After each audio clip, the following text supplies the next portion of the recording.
going on, and welcome back to What Shall We Do Next. I'm Mike, your host, and I hope you guys are having the best day ever. Before I get started, guys, if you are new here, please subscribe if you haven't already done that. We're on the road to 82,000 subscribers, and I would love you to join me on this journey. So hit subscribe and join the fam. And also, guys, go follow me on all my social media. Links are in the description. I have Facebook, Twitter, Instagram, and even Snapchat, so go follow me on all of those. And as you guys know, I recently started a Facebook account, so you can add me on Facebook, and we can be Facebook friends, so go do that. Link is in the description. And finally, be sure to turn on the notification bell, right? You know, like the video. And finally, be sure to turn on the notification bell right next to the subscribe button. That way you get notified every time I upload a video. Thank you. We got there eventually. But once again, I am coming back at you guys with another creepy video, and today we are talking about another scary story. This is another story about a demon story. But this scary story is called Night Demon. So the story of Night Demon is a short story about a 12-year-old girl who's laying in bed one night when her mother comes into the room and starts telling her a really weird story. But just when you think you couldn't get any more weird than the story, something else weird happens after. But enough of the jibber jabber, let's get right over to the story.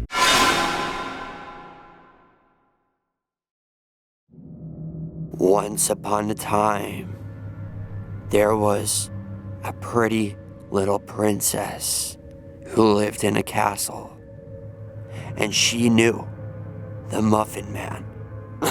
I'm sorry guys, I'm just kidding. Okay, for real, let's get to the story. Night Demon.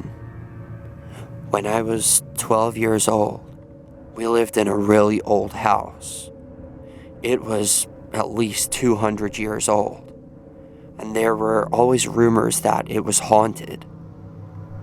One night, as I was laying in bed, my mother came into my room. At least, I thought it was my mother. The room was dark, and the only light was coming from the hallway. Instead of saying goodnight, she started to tell me a really weird story, a really disturbing story about how a demon once came to a 12-year-old girl.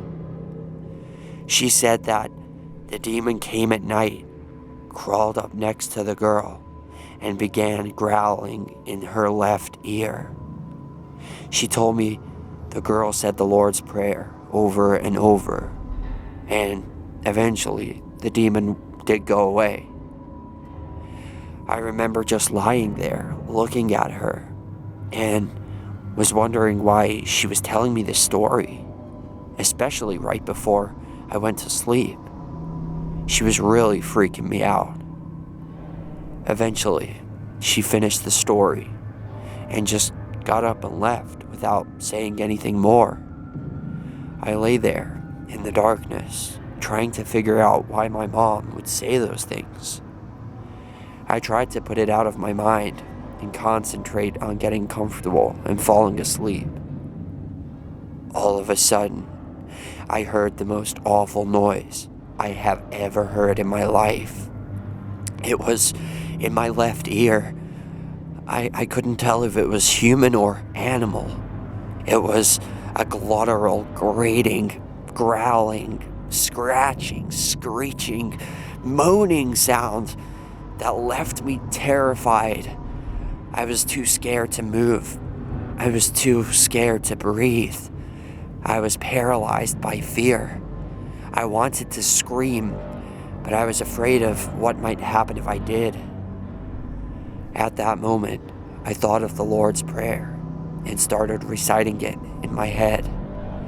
I was too terrified to say anything aloud. The growling continued for what felt like an eternity. Then suddenly, it stopped. I lay there, listening for any other sounds, but all I could hear was an eerie silence. I lay awake all night until the sun came up. The next morning, I asked my mother about the story she had told me. She claimed that she knew nothing about it. She said she had never come into my room the previous night. What she said scared me even more than the growling itself. That wasn't me, she protested. Why would I tell you such a horrible story? Why would I scare you like that at bedtime? To this day, I still cannot come up with an explanation. I believe that whoever or whatever it was that came into my room that night, it was not my mother.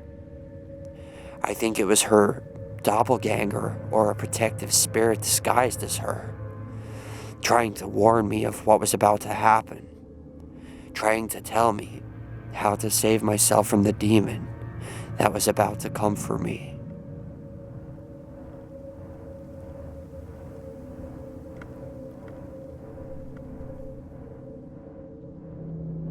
Wow, that is the end of that, guys. I did not expect that. Well, I did because I kind of read the story before. But it is a pretty creepy story, and demons and doppelgangers and stuff like that is always something that really interests me. And in this situation, I'm not sure. Maybe like the thing that she thought was like, you know, her mother was... At first I thought it was like the demon was in her mother, like telling her this story, but just because of how strange the mother was acting. And it obviously wasn't the mother, because the mother confirmed that the next morning. But that was my first thought. My first thought was, this woman that's telling her this story, who's pretending to be her mother, this is the demon. But then at the end, like she said, it could have been a protective spirit or a doppelganger. I mean, doppelgangers are not supposed to be very pleasant, so I don't think it was that. But it could have been like something like a protective spirit disguised as her mother, because I think if it showed up as something else or someone else, that would have freaked her out and she would have screamed and not listened to the story. But because it looked like her mother, it was able to keep her calm, and she was able to listen and hear the story about this 12-year-old girl who had a demon climb into bed with her and start growling in her ear, and the way to get rid of that was to say the Lord's Prayer over and over. So, I don't know, maybe this was like a protective spirit that came along and told her the story in disguise as her mother to keep her calm. And this little girl remembered that this was like a warning, because it was going to happen that night. And then this demon did show up, and it got in bed with her. It started growling in her ear, like... But probably a lot less creepy than that. So because the girl actually listened to the story, she knew that the Lord's Prayer was going to fix this problem. The Lord's Prayer was going to get this demon to go away. But if she hadn't had that visit from the mother ghost woman, spirit, protective person, then she wouldn't have known to say the prayer, and therefore this thing wouldn't have, you know, like been blown away by the prayer. It would have probably ate her or killed her or done other things. But my question to all of you for question of the day is, what do you think happened in this situation? What do you think that thing was that was like looking like her mother? Do you believe it was a ghost? Do you believe it was the demon? What do you think it was? Let me know in the comment section. That is question of the day. But thank you guys so much for watching. I hope you enjoyed this video. I'm sorry about the little prank at the beginning. I thought, yeah, maybe you guys want to hear a princess story one day. I don't know. Maybe. I'll think about it. But thank you guys so much for watching. If you enjoyed this video, please slap a like on it. Let's see if we can go for 52 billion likes on this video. I would really appreciate that. And if you guys didn't see my previous video, which was about, it was also a demon story. It was about this guy who, well, I'm assuming it was a guy. I don't know. It doesn't actually say. I guess I just assumed genders. Ooh. But it's about this guy who doesn't really know if he believes in God or not, and he comes up with the idea, if I can prove demons exist, then I will be able to prove that God exists too. So what does he do? He starts screwing about with the dark arts and the black magic and trying to summon demons and crazy stuff like that. And he doesn't exactly get the answer he was looking for. But if you guys are interested in watching another demon video and you didn't see that, click on here when the outro comes on. If you click it right here, it will take you to the previous video. Or if you just want to see another random video, you can click this side and it will take you to a random video, depending on what your, you know, search history is. But that is all for now, guys. I'll see you guys back here tomorrow. Remember the most important thing of all, chase your dreams. I love you all. Don't let anybody bring you down. And yeah, I'll see you guys tomorrow for another video. Peace out.